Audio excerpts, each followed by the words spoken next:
আসসালামু আলাইকুম। প্রিয় দর্শক, অন্য মঞ্চের আলাপচারিতায় আপনাদের সকলকে আমন্ত্রণ জানাচ্ছি। আসসালামু আলাইকুম রহমতুল্লাহি অবরকাতুহু। সম্মানিত দর্শক, অবস্থা দৃষ্টি মনে হচ্ছে যে বিএনপি বহুমুখী ম্যাটিকুলাস ডিজাইনের যে ফাঁদ, সেই ফাঁদের মধ্যে পড়ে গেছে।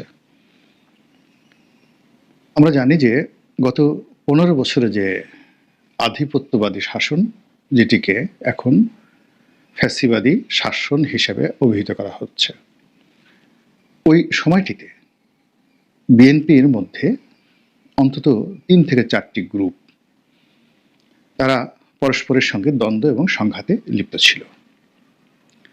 আর এ সকল গ্রুপ কেউ ভারতপন্থী, কেউ চীনপন্থী, কেউ আমেরিকার সঙ্গে সম্পর্ক রাখার চেষ্টা করছিল, আর কেউ কেউ তার বাসায় কয়েকজন ইউরোপীয় যে রাষ্ট্রদূত বাংলাদেশে আছেন তাদেরকে দাওয়াত করে একবেলা খাইয়ে তারা তাদের যারা রাজনৈতিক প্রতিপক্ষ ছিলেন দলের মধ্যে, তাদেরকে বোঝানোর চেষ্টা করছিলেন যে তিনি বেশ গুরুত্বপূর্ণ ব্যক্তি। আরেকটি পক্ষ ছিলেন যারা ঘন ঘন দিল্লি যেতেন, কলকাতা যেতেন, বলতেন আমরা দিল্লির লোক। কেউ কেউ ডিজিএফআই লোক, আবার সরকারের সঙ্গে, মানে আওয়ামী লীগ সরকারের সঙ্গে তলে তলে ভালো সম্পর্ক রয়েছে, এরকম শীর্ষ নেতাদের কয়েকজন দলের মধ্যে বেশ প্রভাবশালী ছিলেন। তারা মাঝে মধ্যে গ্রেপ্তার হতেন নিজেরা, আবার তাদের হুকুমে বা তাদের ইচ্ছায় দলের অনেক গুরুত্বপূর্ণ ব্যক্তি, বিশেষ করে যে সকল লোক সরকারপন্থী বলে পরিচালিত ছিল, তাদের যে যারা প্রতিপক্ষ ছিলেন দলের মধ্যে, তারা জেলে যেতেন, অপদস্থ হতেন, মামলা মোকদ্দমায় পড়তেন। এগুলো আওয়ামী লীগ জমানাতে রীতিমতো ওপেন সিক্রেট ছিল। তার আগে যদি ধরেন 1/11-এর সময়, 1/11-এর সময় স্পষ্টতই কয়েকটা ভাগ। একটি ভাগ হলো সংস্কারবাদী, আর একটা ভাগ হলো প্রো বিএনপি, তারেক রহমান সাহেব এবং খালেদা জিয়ার নেতৃত্বের প্রতি যাদের অবিচল আস্থা ছিল। এই দুটো ভাগের বাইরে আবার হাওয়া ভবনপন্থী, তারেক রহমানপন্থী বনাম বেগম খালেদা জিয়াপন্থী, এটা ছিল উপগ্রুপ। এই ছিল 1/11-এর সময়টিতে। আরেকটি গ্রুপ ছিল যারা অ্যাবান্ডেন্ট, দুর্নীতিবাজ, এবং দলের নেতাকর্মী মনে করতো যে এদের কারণে মূলত দলের পতন হয়েছে। এখন যেভাবে সালমান এফ রহমান, আনিসুল হক, এস আলম, সামিদ গ্রুপ, এদেরকে যেভাবে মীর জাফর মনে করছে আওয়ামী লীগের লোকজন, ঠিক একইভাবে 1/11-এর সময়টিতে বিএনপির অনেক নেতাকর্মী, অন্তত চিহ্নিত 50 থেকে 60 জন শীর্ষ এবং জুনিয়র কর্মকর্তা, যাদের বিরাট অংশ বেগম জিয়ার কাছাকাছি থেকে হারিস চৌধুরীর নেতৃত্বে একটা আন্ডারওয়ার্ল্ড গড়ে তুলেছিল।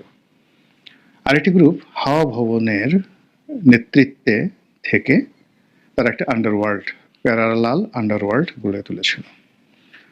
তো এদের মধ্যে যে দ্বন্দ্ব, সংঘাত, মারামারি, কাটাকাটিতে বিএনপির যে সর্বনাশ হয়েছে, বিএনপিকে ক্ষমতা হারাতে হয়েছে, এ কারণে বিএনপির নেতা এবং কর্মী টপ থেকে বেগম খালেদা জিয়া এবং তারেক রহমান সাহেবকে বিতর্কের ঊর্ধ্বে রেখে নিচের যারা লেভেল, তাদের সবাইকে আলাদা করে গালাগাল করত। তো এই যে প্রথমে দুটো গ্রুপ, তারপরে দুটো সাব গ্রুপ, আর সর্বশেষ দুর্নীতিবাজ গ্রুপ, এভাবে ছিল 1/11 পর্যন্ত। তো দুর্নীতিবাজ যে গ্রুপটি, তারা আওয়ামী লীগের জমানাতে অনেকে জেলে ছিলেন, অনেকে দেশের বাইরে পালিয়েছিলেন। কিন্তু এই বিপ্লবের পর সবার আগে, এমনকি জেলখানার দরজা খুলে দেওয়ার আগে, আওয়ামী লীগের যে দুর্নীতি, অনিয়ম, স্বেচ্ছাচার, যে জায়গাগুলোতে একেবারে মাখন ছিল, ঠিক সেই জায়গাগুলো দখল করার জন্য ওই যে চক্রটি দুর্নীতিবাজ ছিল, যাদের কারণে 1/11 অনিবার্য হয়ে পড়েছিল, এবং যাদের মধ্যে ভাইয়া গ্রুপ, আম্মা গ্রুপ হিসেবে চিহ্নিত ছিলেন, তারা এক হয়ে গেল। তারা এক হয়ে ওই জেলখানা থেকে যে সকল সন্ত্রাসী বেরোলো, তাদের নেতৃত্ব গ্রহণ করে টোটাল কমপ্লিটলি ব্যবসা বাণিজ্য, চাঁদাবাজি থেকে শুরু করে সব কিছু তারা নিয়ন্ত্রণ করছে টিল নাও। এবং এদের কারণে যাদের সঙ্গে বিএনপির আসলে কোনো যোগাযোগ নেই, এমনকি তারেক রহমান সাহেবের সঙ্গে কিন্তু এদের যোগাযোগ নেই।